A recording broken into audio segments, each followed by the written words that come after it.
State's next witness is Jared Spangler.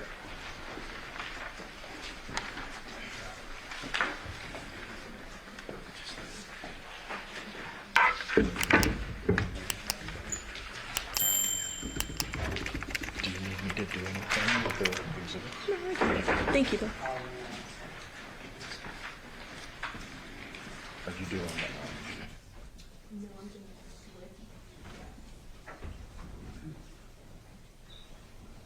Step on up the personal swear you. Okay. Do you solemnly swear or affirm the testimony you're about to give in this action shall be the truth, the whole truth, and nothing but the truth, so help you God? Yes. Yes. And sir, please state your full name and spell it for the record. My full name is Jared Spangler. It's Jared. Spangler is Spangler. State where you're ready. Sir, how are you employed? I am a detective with the Henderson Police Department. How long have you worked in that capacity? I have been a detective for 15 years, and I've been with the Henderson Police Department for 22 years. What unit are you assigned to as a detective?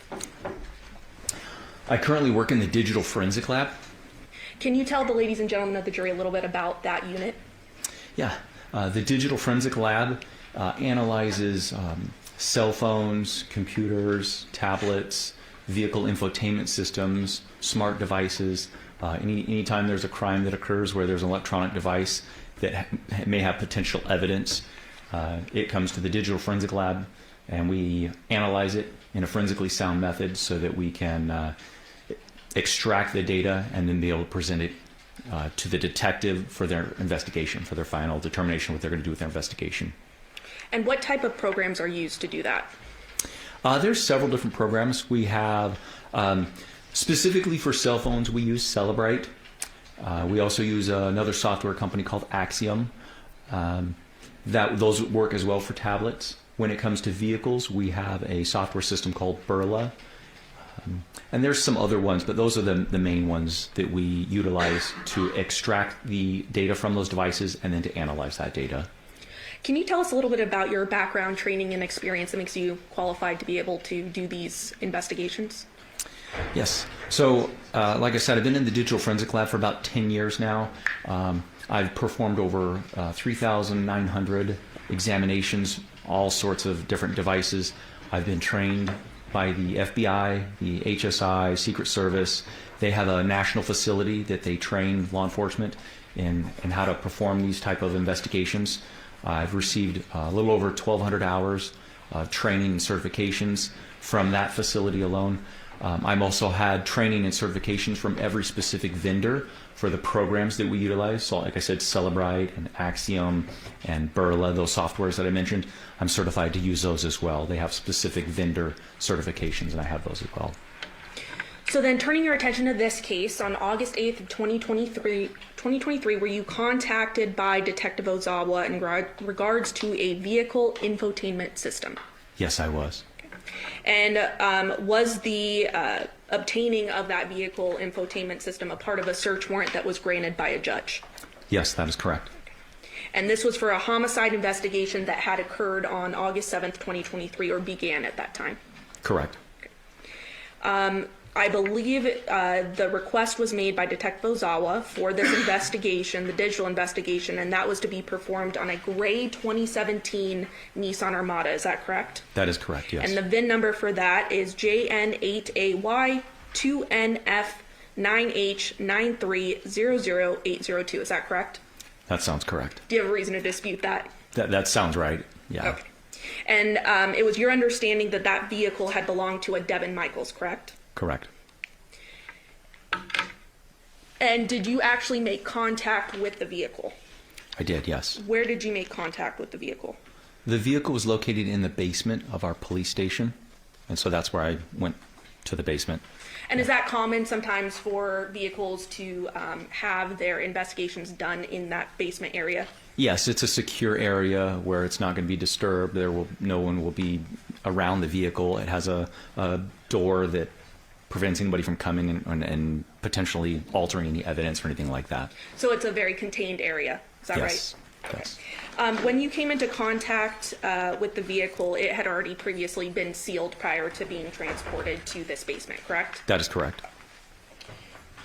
And prior to your testimony, there were a lot of photos that were taken in this case, but you saw the vehicle yourself, correct? I did. Okay, and you reviewed these photos prior to testifying today, these in my hand, correct? Yes, I did. And I believe pursuant to stipulation between the parties, the state is going to move to admit 442 through 463. Those stipulated to? Yes, Your Honor. Yes, Your Honor. 442 to 463, be stipulated to? Permission to publish? Yes. Showing youth 442. What do we see there? That's the 2017 Nissan Armada. And 443, another angle of that. Yes. Same vehicle. 444, Yes. 445, we get a license plate there, and can you read that into the record? Yep. It's Nevada 30A as an Adam 470. 446, another angle of the vehicle. Yes.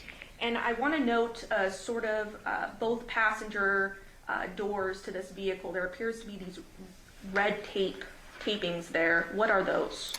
That is evidence tape that I believe the crime scene analysts are the one that put those on there so that you would know if someone's opened the door, if it's been altered, because the seal would be broken. And that's the ceiling we were talking about earlier, Yes. correct? 447, just a close-up there with the seal, correct? Correct. Then 448, obviously you go inside the vehicle, is that right? Yes. And is this just a photo of inside the vehicle, the front side of the vehicle? Yes, driver's side. 449, what do we see here? The gear shifter and the middle console. 450, another angle of that area Yes, taken from the passenger side. that is correct. 451, are you aware of this being located inside the vehicle? I didn't personally see it. Okay. But no reason to dispute that it would have been Correct. found in the vehicle. Yes. 452, are we getting to the back of the vehicle now? Yes, we are. Okay, and this would be on the driver's side, correct? Correct. 453, same back of the vehicle, but now from the passenger side. Yes. 454, is this just under the hood of the vehicle, Yes, it is. the engine area? Yes. 455, would this be the rear trunk of the vehicle? Yes, that is correct. And this was a hatchback, so the back would actually lift in the air, is that right? Yes. 456, more of the trunk of the vehicle. Correct. What is being lifted up at that point? I'm not sure. It seems to be some type of covering for the back there. But it was searched, it looks like. Yeah. Yes, it Okay. was. 457, more of the vehicle. Yes. 458, what do we see here happening? So the vehicle infotainment system is behind the screen of what you would see inside the vehicle. So you can see the screen up above, but right beneath it is where there's a hard drive. And so in order to extract the data from the infotainment system, I have to get that hard drive out of the vehicle. So I had to disassemble some of the components so that I could access the hard drive. And there's actually a mouse in front of you if you want to hover over that area you were just talking about. Click any buttons. Yes, don't click, just hover, ma'am. please. People be on business for a long time. Please hover, sir, in that area you were speaking about. So you can see that there's these little wires right here, the little connection points that I had to disconnect. The logic board where the hard drive is attached to. There's one right there, and there's a few down here. But in order to access this, you have to take the whole front face piece off of it. And do we see that in that photo, that front face piece? Yeah. Can you please hover over that? Right up above, up here. That's where like the volume for the stereo is to change the channel, things of those nature. So all that had to come out So I lifted it and put it up there. And this is a typical procedure of what you would do when trying to collect data from a infotainment system, correct? That is correct. And showing you 459, what do we see here? These are, so once the logic board is taken out, I had to take specific pieces of that apart so I could access the hard drive. So what you're seeing here, there's one there's a second one here, and a third one. These are just cover pieces on the board itself to protect the hard drive so that if there's any, I don't know, maybe liquid or anything like that, it's protected. So I had to remove these pieces off of the hard drive itself and the logic board so I could access the hard drive. Showing you 460, we see an extra piece there. What is that? So this here is it's just a secondary logic board that's connected to the first one, and I believe over here, if you, kind of to the side, but pretty sure the hard drive was connected to this logic board over here. So it's just more pieces that need to be removed in order to access the hard drive. And these tools that we see sort of above that area, I'm pointing there for you. It looks like some screwdrivers and different tools. That would be a part of your kit, is that right? That is correct. Not something found in the vehicle. No, not at all. 461, what do we see here? More of the same pieces that were attached to the logic board themselves, and the tools are above there. Now these green objects, those are the logic boards that you're referring to? Correct. Okay. 462, just more components to it. That is correct. Coverings for the hard drive itself, yes. 463, what do we see there? Some more of the tool sets. Right here is the back piece. You can see that there's a little vent because it has to keep cool, so it has to have air coming in and out. And then obviously all the screws that piece everything together to the main housing, and then just additional tools to perform the extraction of the hard drive.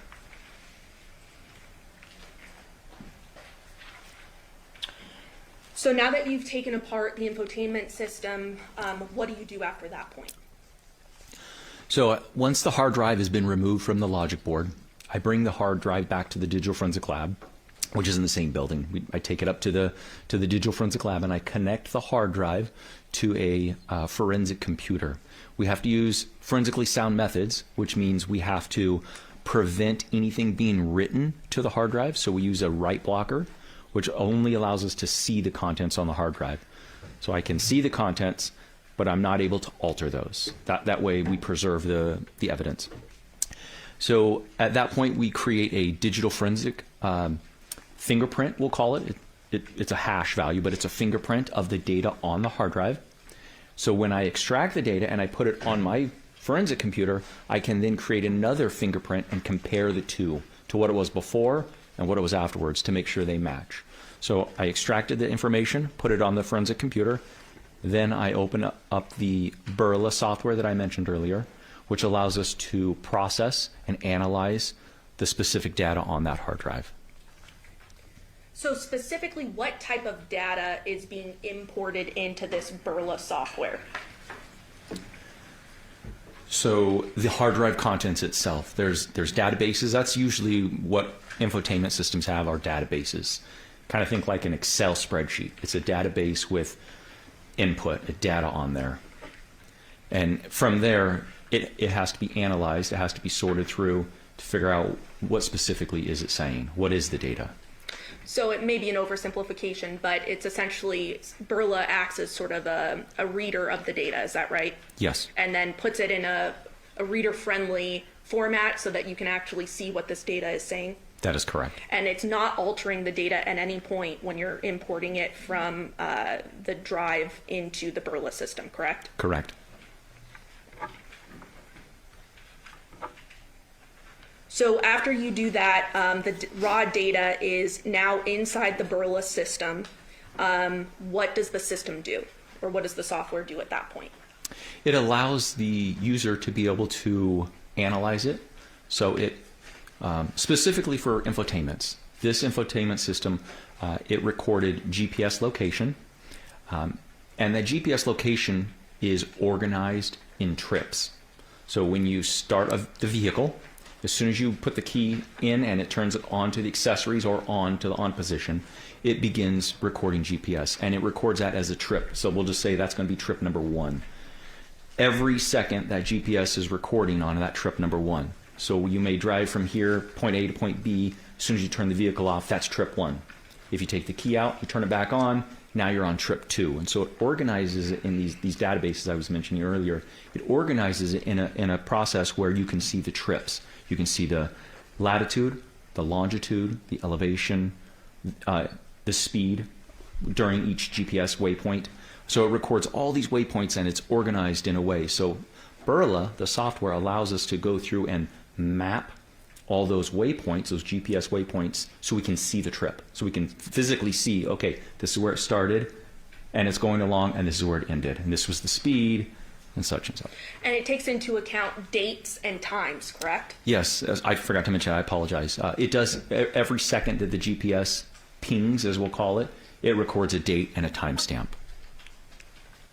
And then ultimately, are videos created that show in a friendly manner where the vehicle is moving at what date and what time around the valley?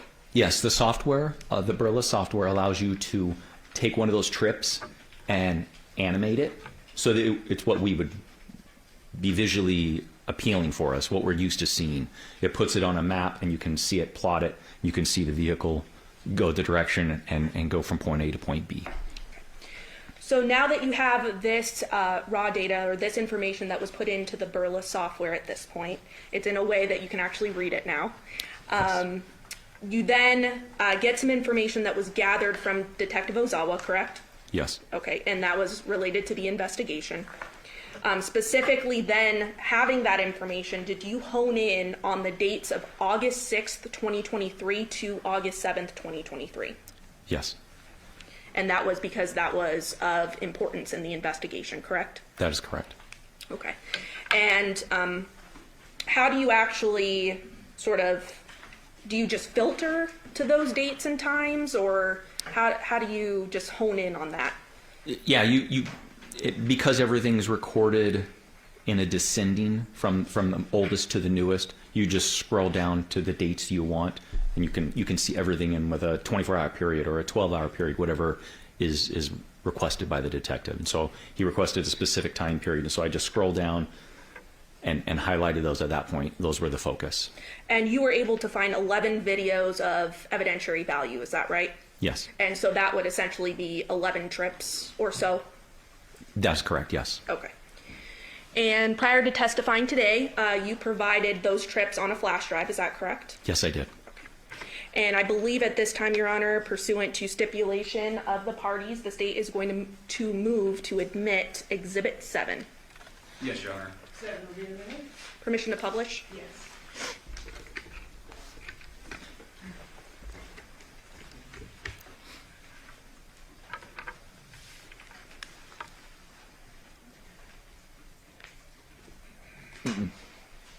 Don't format it. Don't please. format it. Okay. Can I ask you to step down? Do you know what's going on with it, or Yeah, if that's okay. you're Yeah. you're the tech guy, so I better leave it to you. Yeah, and I think I need to watch this all happen right now. Okay. Yeah. Here.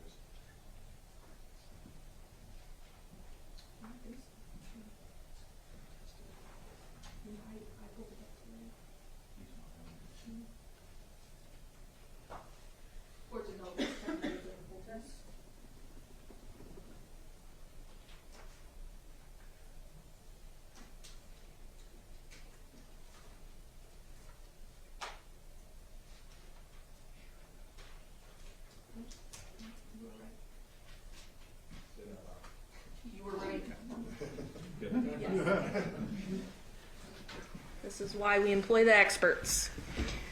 All right, sir. So I have pulled up here Exhibit 7. It appears that there are videos entitled number 1 through number 11.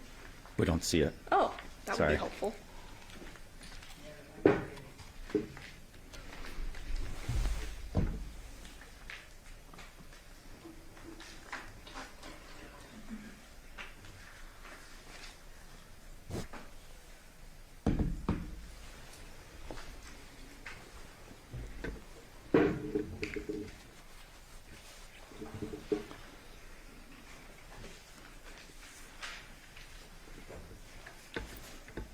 This one was loose last time too.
Back up and running.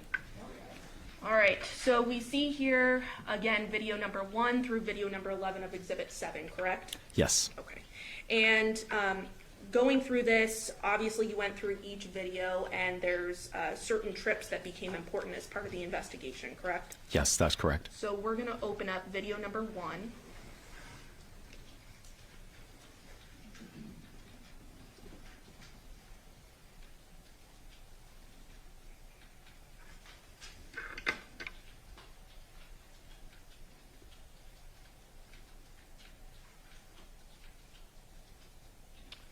I'm going to pause that. What do we see here in video number 1? So this is the Burla software that I was explaining earlier. These videos I created. I just used a Windows capture program so you could see what I see as an examiner. So this is the Burla software. The trips that were of importance, I made videos for those trips. So this is one of the trips. If you look, I'm not going to click, but I'm going to hover my mouse over here. You can see this is the timestamp of when this trip, we're looking at trips, when this trip began on 8/6 of 2023 at 5:19 p.m. That's adjusted for UTC, for our time. It's not UTC. Everything is recorded in UTC. So we have to subtract the 7 hours. And then the trip ends on the same date at 5:58 and 33 seconds p.m. So one thing you'll notice if you look over here, you can see the count is 2,368. That's how many waypoints. Every second the GPS is recording, that's how many waypoints or GPS points are recorded in this trip. So you can see the distance was 25 miles, the elapsed time, the average speed, those things that that the GPS system will actually record. So what I did was, when we hit play, you'll be able to see, I'm going to animate this trip so you can follow where it goes. And just briefly, because I don't think we've talked about this yet, can you explain what UTC time is? Yes, so it's Greenwich time. It's the time over in England, and We are every hour that it's spread out by distance, and where we are at right now, we are. Well, I think we're 8 now, but we were -7 at the time. So it's either -7 or -8. So everything is recorded in UTC time. It's the same way with computers and cell phones, vehicle infotainments. Everything is recorded in UTC time, and then the system and us, we have to manually adjust according to time, daylight savings or not. And so the times we're seeing here are not UTC, they're the correct times. They're correct? adjusted, yeah, and it even Yeah, I'm working on it. Oh. Thank you. it said No, it but on thank there. you. I adjusted it so we wouldn't have to do any math in our head or anything. It's just automatically adjusted.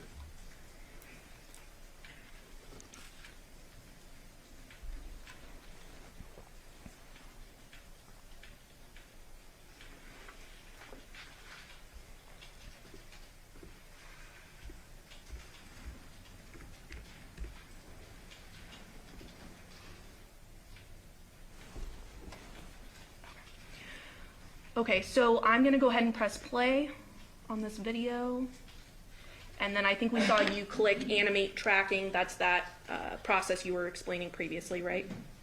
Yes. What else do we see? So you're looking at the overview at this second. I'm zooming in so that as I hit play, you can follow it along. Okay. So this is where the trip starts. And you can see in the bottom left-hand corner, again, I'm not going to click, but you can see down here the date and the time when the trip started. And what is that, just for the record? That is 8/6 of 2023 at 5:19 and 12 seconds p.m. Okay, and that's just where we're stopped right now, correct? Correct, yes. And we're able to determine that that dot right there is the 2698 Paladura Drive in Henderson, correct? That is correct. And then I'll go ahead and play for more.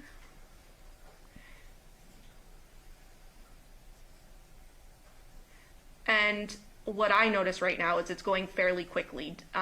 It looks like, I'll stop here. Yeah, The if you just bottom pause it. right, there's something that says 5 times. What does that mean? Yeah, over here next to the mouse 5x, I didn't want to have a 45-minute video for a 45-minute trip, so I times it by 5 so it'd be a little bit quicker so that I could condense it a little bit. That's the only reason I made it 5 times, so we wouldn't be here all day watching videos. And we appreciate that. Playing the video. So at this point, you can see there's just a little bit of movement. It means the vehicle's on. It hasn't moved yet. There's a little bit of movement. It doesn't necessarily move that the vehicle. It doesn't mean that the vehicle has moved. It just means that it's on and it's recording GPS location. Kind of bounce it around a little bit right in front of the residence.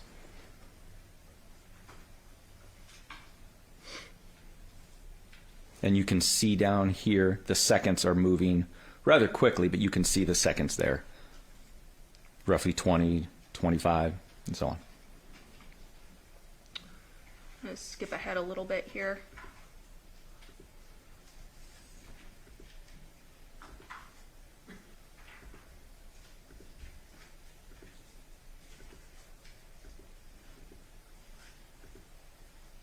Okay. At about, I think it was around 5:32, we then see the vehicle begin to move. Is that right? Yes. Okay, and I'll press play. And it appears it's going down One Mill Parkway at this point outside of the neighborhood. Yes. And ultimately, this trip, as I scroll across, is just the vehicle is traveling across the valley, correct? Yes, that's correct. Here in Las Vegas. Yes.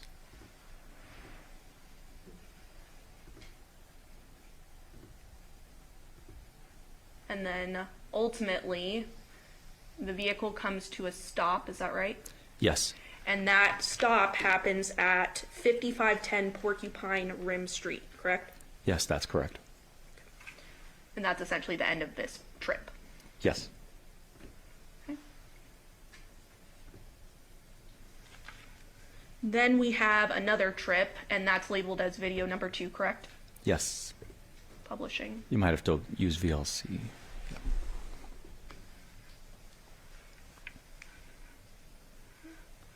And again, you're clicking animate tracking, correct? Or Yes. track log, excuse me. And where is the start of this trip? At the Porcupine address. The 5510 Porcupine Rim? Correct. Yes. And what date and what time?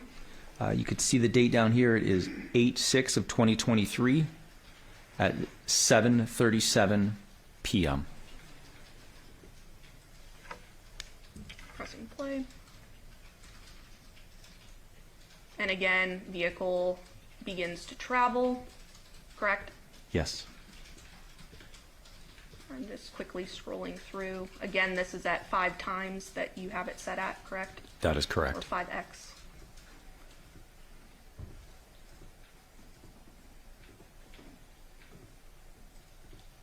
Ultimately, vehicle ending its trip at that same 2698 Paladura Drive, correct? Yes, In correct. Henderson? Yes. Okay, and roughly at about 8:06 p.m. on that same date, August 6, 2023, is when the vehicle comes to a stop on that trip, correct? Correct. And that's the end of that one. Yes. Okay. Opening file video number 3. Again, clicking animate track log. So if I could just push pause just real quick. So this actually has 2 trips, and I'll explain real quick. So this first trip is very, very short. It's a span of 10 seconds. You can see the date here at 8/6/2023 at 11:05 and 46 seconds. The vehicle's either turned on or someone put the key into the accessory so you can listen to the radio. One of those 2 options, the vehicle was in on state, and for 10 seconds, this first trip here, I think we're calling it trip number 3, this trip number 3, the vehicle doesn't move, but the GPS is on and it's recording. And you're going to see that there's some movement there just because that's how GPS works. Sometimes it can be off anywhere from 5 to 30 feet, roughly. And it is possible that the vehicle may have moved slightly, but it's hard to tell from this, correct? Correct. Okay. And then I'll go ahead and press play. Okay. What are we seeing here? And yeah, that was the 10 seconds.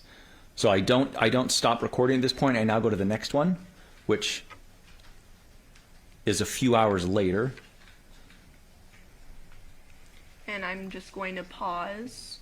Around what time did that trip start? So this is a few hours later on the 7th at 2:04 a.m. August 7th, 2023 at 2:04 a.m., correct? Yes, that is correct. And again, at the 2698 Paladura Drive address. Correct.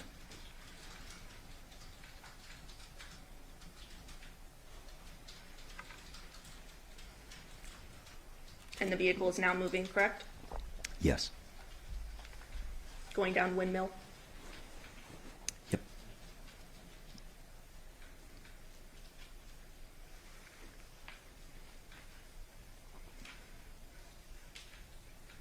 I'm going to go ahead and skip ahead a little bit.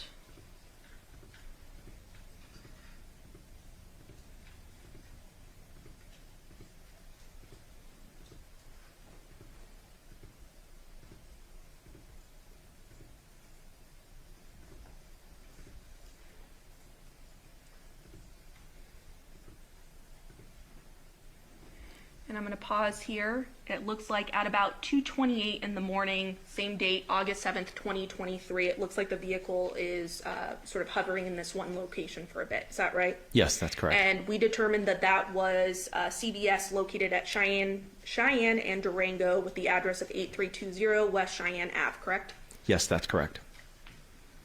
Pressing play.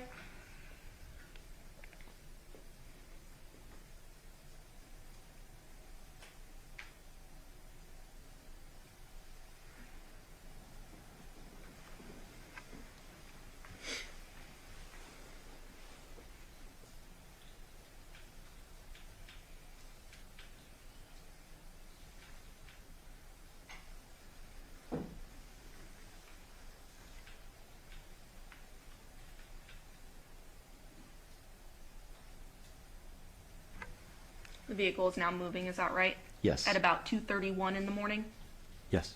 same date? Yes, on the August 7th. I'll go ahead and skip ahead. The vehicle is making its way across the valley, correct? Yes. Ultimately landing at that 5510 Porcupine Rim address, correct? Correct. And the time being 2:44 in the morning or so Yes. that on is correct. August 7th, 2023. Yes.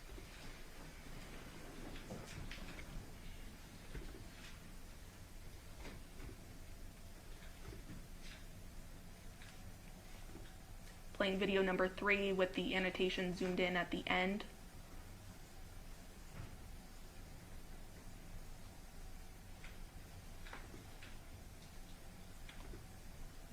And this is that same trip, correct? Yes, I labeled it as zoomed in. I wasn't sure what was going on. You can see that there's a lot of movement down there. And after further investigation, it seems like Okay, I'll stop you there. So at 2:44 in the morning, this is that Porcupine Rim sort of stop, but it appears that there is some movement within the neighborhood, correct? correct. Yes. Showing you video number 4.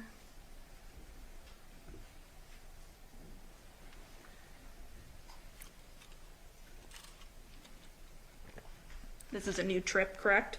Yes. This is at 8:01 a.m. on August 7th, 2023. And the starting address is that 5510 Porcupine Rim address, correct? Yes, that is correct.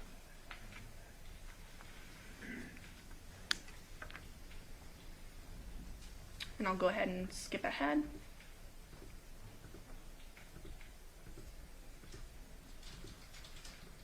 Oh. It appears that the vehicle exits the neighborhood on Ann Road and then makes what looks like a U-turn back into the neighborhood, Yes, that's correct. back to that 5510 Porcupine Rim address, correct? Yes, And this is at 8:06 a.m. that is correct. The vehicle's left on at this point.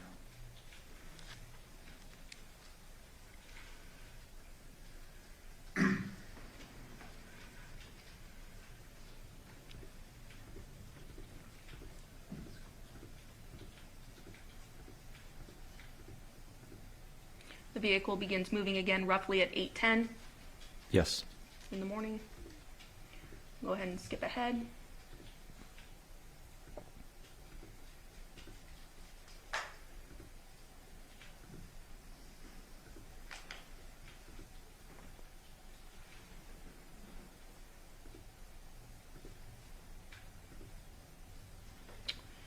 And I'm going to stop it right here at 8:16 in the morning. We see the vehicle and it is stopped at what appears to be a Funny's gas station and car wash, correct? That is correct. And that's located at the intersection of Lone Mountain and Rancho there, specifically 4747 North Rancho Drive, correct? Yes, that is right.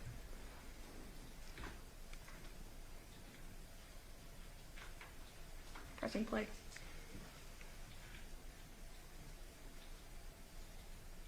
At this point, the vehicle is still on. As soon as it turns off, the trip ends. So it's still on for these remaining minutes.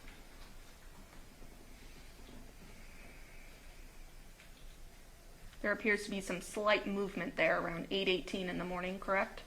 Correct. Still some slight movement there, Yes. inching along. And that trip then ends, correct? Yes.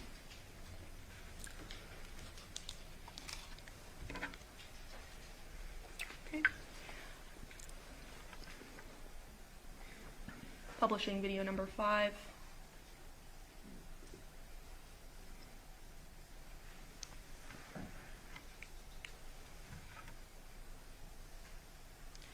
What time does this trip start?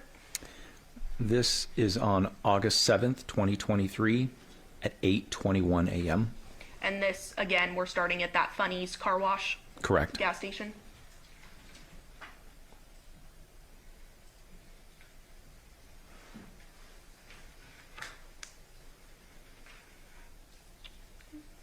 Looks like vehicle begins to move around 8:21 or so. Yes. Sort of those slight movements we saw earlier.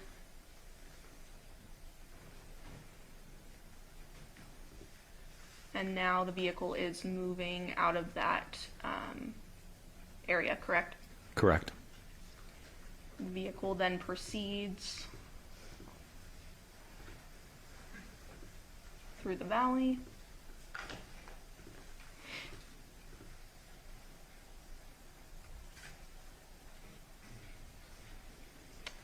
And It this is where stopped the vehicle here. parks. Vehicle parks. Does it appear to have parked at a children's school, so at the Torrey Pines, Washburn sort of intersection there? Yes, that we there's an see? elementary school there. Okay, and that would be Ernest May Elementary School, correct? Yes. And the trip ultimately ends at that elementary school. Correct. Video number 6, picking up from there.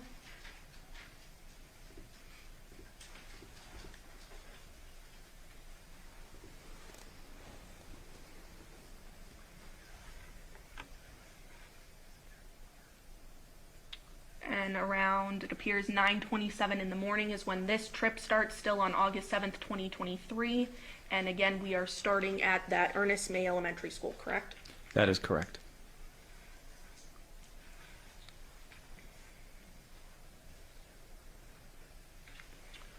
And that trip ends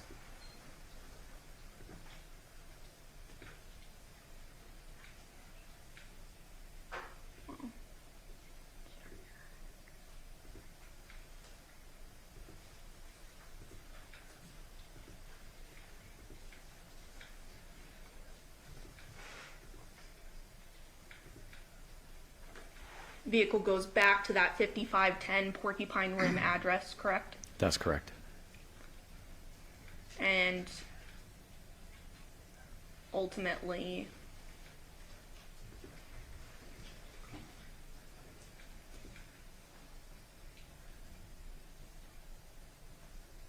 ends there, correct? That is correct. At 9:30 a.m. Publishing video number 7.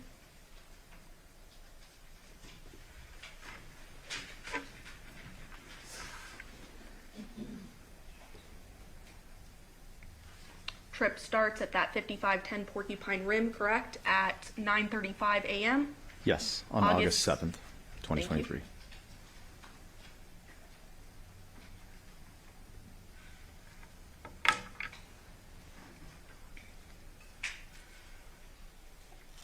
Go ahead and skip through. Traveling across the valley.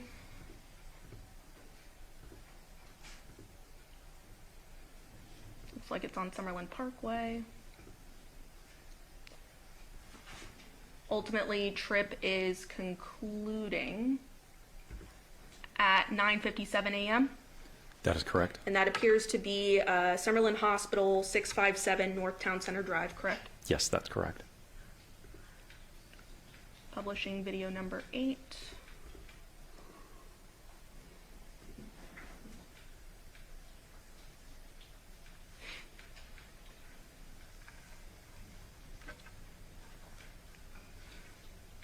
It appears to begin at that Summerlin Hospital address, correct?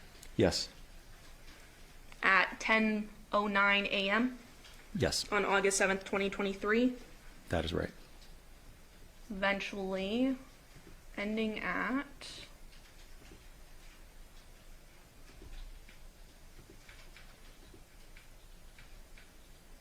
that 5510 Porcupine Rim address, correct? Correct. And that was at 10:26 a.m. on August 7th, 2023. Correct.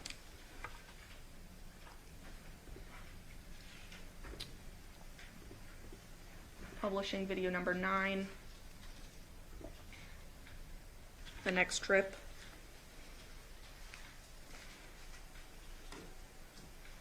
Starting out at the defendant's home, 5510 Porcupine Rim Street, at 11:33 in the morning, same date. That's Correct. correct. Yes. Ultimately, the vehicle traveling across town to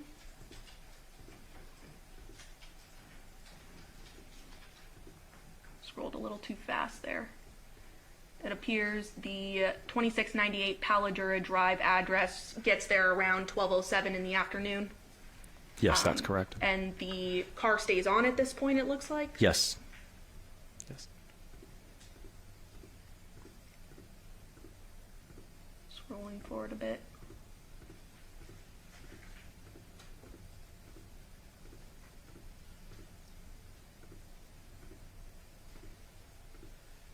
And the trip ends there at 12:43 p.m., correct? Correct. Publishing video number 10.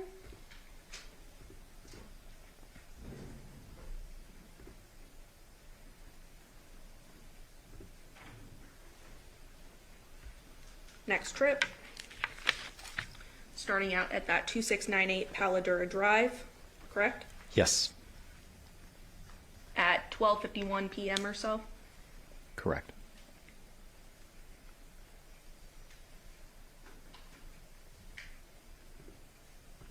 Scroll through.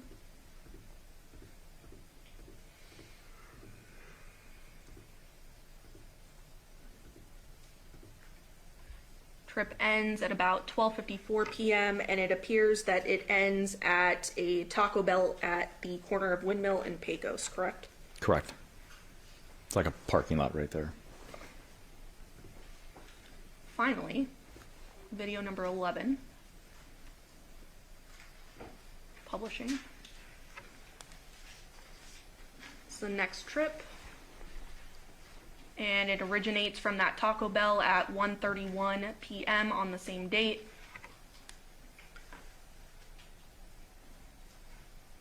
Ultimately, once we scroll through,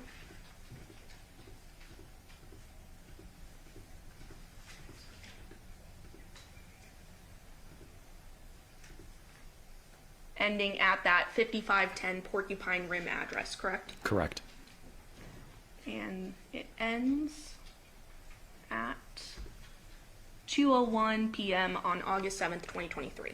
Correct. And between all these videos, these were this was the date and time frame that Detective Ozawa was most interested in based on the investigation in the case, correct? Yes. Pass the witness, Your Honor. Yes, Your Honor.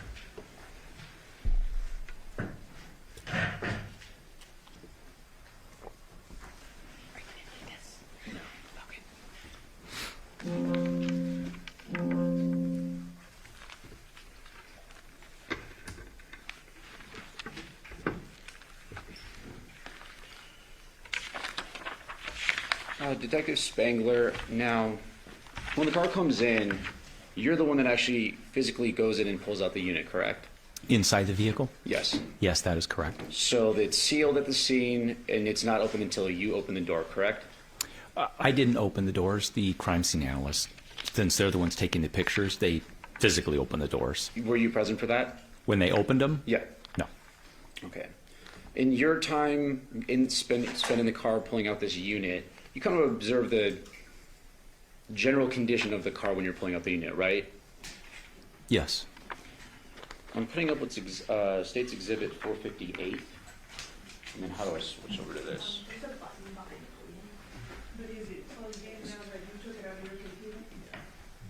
Yeah, we plug it back.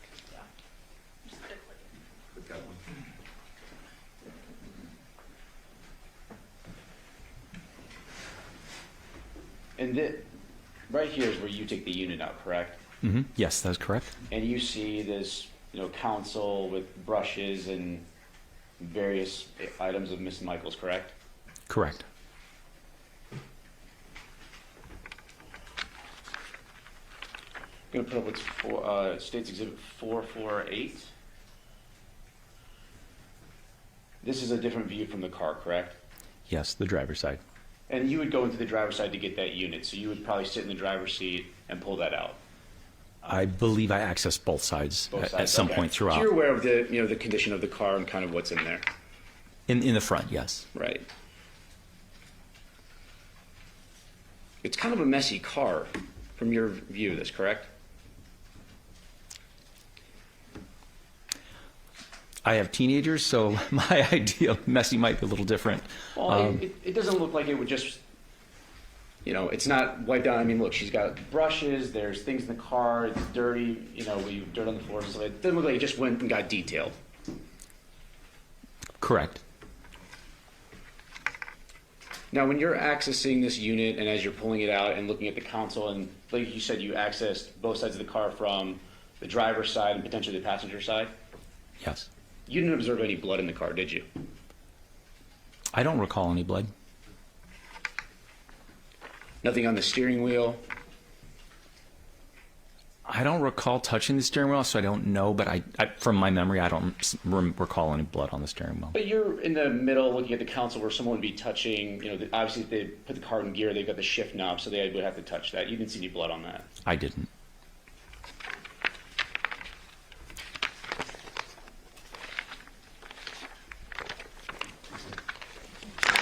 I'm going to put up what states Exhibit 451. This is just an ID that was found in there. Like I believe you said that you didn't see this, but this is something that would have been in the car with Ms. Michaels' personal belongings, correct?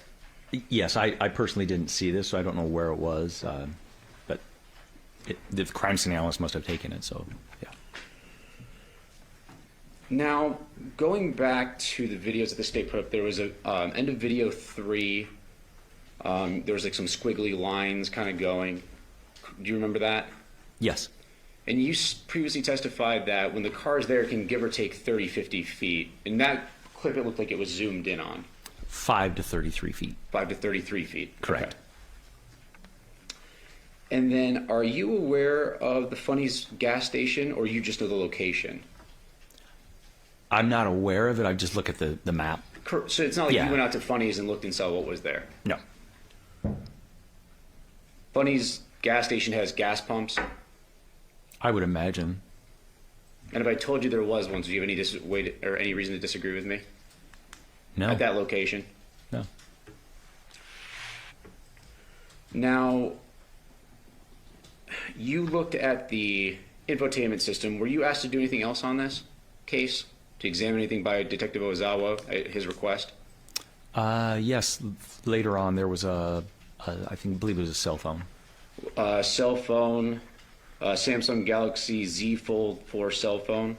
I don't want to read off all the model numbers, but it's safe to say you looked at that, or did he Yes. ask you to examine that? That is correct. And that happened to be one of Devyn Michaels' phones, correct? I believe so, yes. And that was a additional request by Detective Ozawa. Yes. Court's indulgence.